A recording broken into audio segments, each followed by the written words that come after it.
বন্ধুরা সকাল সকাল তো খাওয়া দাওয়া সাটিয়ে নিলাম, তারপর যে মন্দিরের গেটটা খুললো আমরা ভিতর ঢুকে গেলাম। আর ঢুকে ভেবেছিলাম 108টা শিব মন্দির গুনবো, পারলাম না। পারা যায় নাকি? আর ভিতরটা সত্যি খুব সুন্দর ছিল। তারপরে আমরা আবার গাড়িতে উঠে পড়লাম, আর রাস্তা দেখি লরির জ্যাম।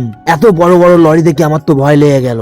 অনেক কষ্টে জ্যাম কাটানোর পরেই আবার রাস্তায় দাঁড়াতে হলো, যেহেতু রেল গেট পড়ে গিয়েছিল। আর ডুগডুগে গাড়িতে বসে বসে আমি বগিগুলো গুনছিলাম ট্রেনের। তারপরে আমরা 3 ঘন্টা গাড়ি চেপে পিছন ব্যথা করে তারাপীঠ এসে পৌঁছে গেলাম। এখন আমরা যাচ্ছি রুমের দিকে। বিকেল বেলার দিকে আমরা তারাপীঠের ইস্কন মন্দিরে গিয়েছিলাম একটু ভগবানকে দর্শন করতে, আর গিয়ে খুব ভালো করে দর্শনটা হয়েও গেল। তারপর রাতে যখন রুমে এসেছিলাম, আমাদের ড্রাইভার দাদার জন্মদিন ছিল, আর আমরা হই হই করতে করতে কেক কেটে জন্মদিনটা পালন করলাম। সত্যি বলতে আমার মেয়ে একটু কেক কাটতে ভালোবাসে, সেজন্য প্রলয়ের কোলে বসে পড়লো। তারপর ভোরবেলা স্নান করে আমরা চলে গেলাম পুজো দিতে।